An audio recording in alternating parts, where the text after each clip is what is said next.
I quit daily life for a second and went to the ocean.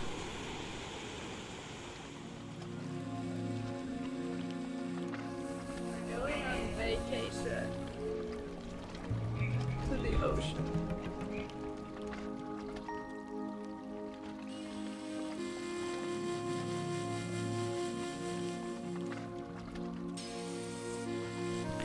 This video is a love confession. I love this mesmerizingly beautiful yet terrifying Earth. This planet and its life forms leave me in awe again and again. We as humans have created so much, and without it, without the infrastructure and the resources, I think I would be lost.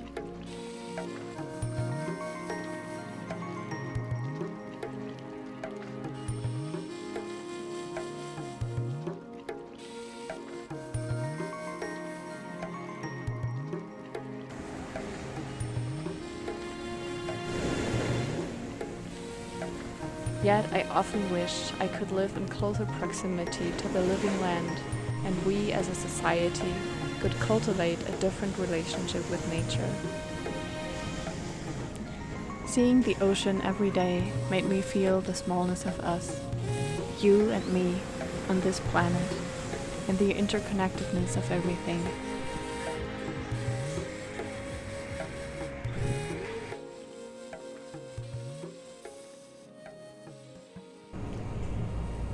Morning. We just woke up. It's 7 a.m. and this has been the hottest night of my life. This room is incredibly hot. Outside it was good, but we couldn't open the door because there were a bunch of huge ants outside, and we also didn't want mosquitoes to enter the room. We don't have a mosquito net. So we were suffering a little bit from the heat.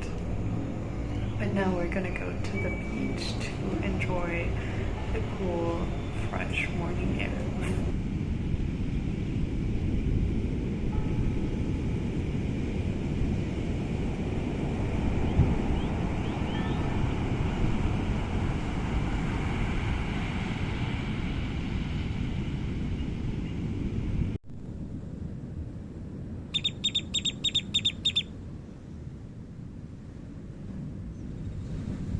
When we arrived, the sea was wild.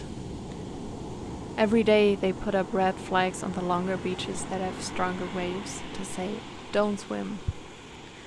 And with a churning sea, trash was flooded towards the beach.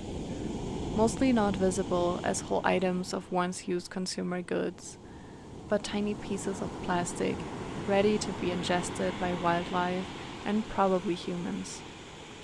It made me so sad.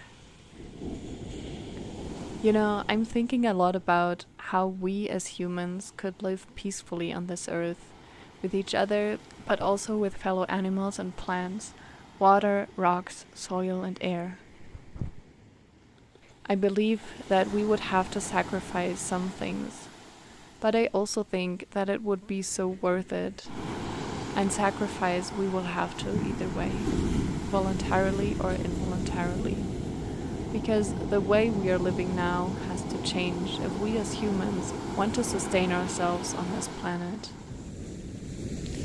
I imagine a different world as one in which rest is encouraged and acknowledged as important for a healthy life and healthy ecosystems. I recently posted on Instagram, "Resting is productive."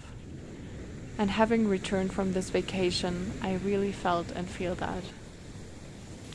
In an attempt to take rest and become still within myself, I decided to leave my laptop at home and not work during this vacation, and that was a really good decision.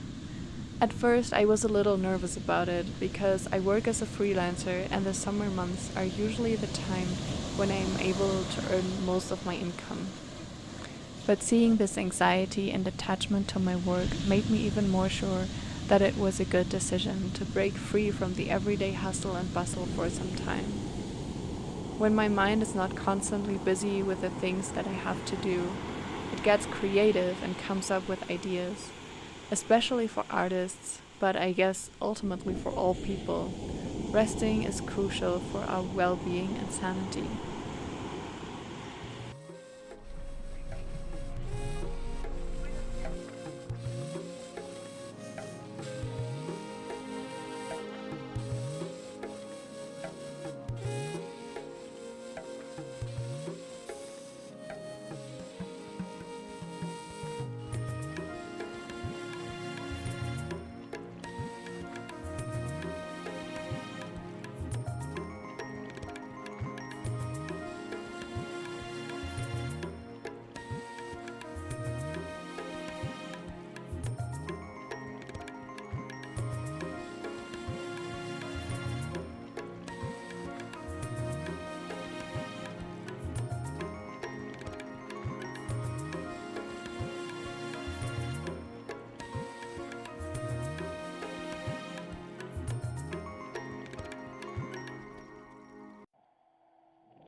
Being completely immersed in this place with its vastly different climate from Mexico City, its heat and humidity, the salt water, the sand, the plants and animals felt so good. Although the temperature in Puerto Escondido was nearly the same as in Mexico City, it felt a lot hotter, probably caused by the humidity. We basically couldn't stop sweating, and combined with sunblock, felt sticky most of the time. It took a little while to get used to, but I noticed that when I released resistance against the discomfort and just focused on how I felt in the moment, I could actually enjoy it. It was like a non-stop sauna, and basically an additional free detox program. Especially for yoga, this kind of warmth is also great, because it makes the body feel supple and limber. In the evening, as the air got cooler, we could still feel the heat rising from the land and the water.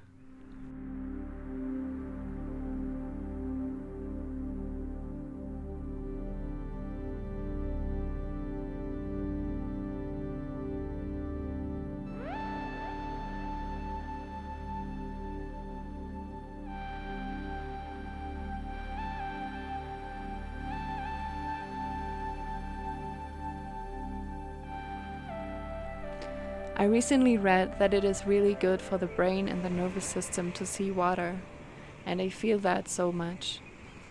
I love living close to a body of water and visiting it every day, seeing it change with the weather and the seasons, and observing the wildlife. In Puerto Escondido, I especially cherish seeing the brown pelicans that live here in the bay. They are one of two kinds of pelicans that mainly fish for their food and are flight artists around the water but can poorly walk on land. They have an impressive wingspan of up to 2 meters, and I just love the form of their body, neck, and head. Sometimes they were swimming really close to the people in the water, and one time, as I was in the ocean, a pelican flew by me so closely that it almost touched me. That was amazing. Once on the list of endangered species, it now has a population of around 400,000 individuals and is not likely to go extinct soon. I am convinced that if we collectively set our minds to it, we can achieve that with other species as well. Mitigating climate change and protecting nature ultimately means caring for our own survival. Yes, the earth is beautiful, but if we didn't depend on it, would we really try to save it?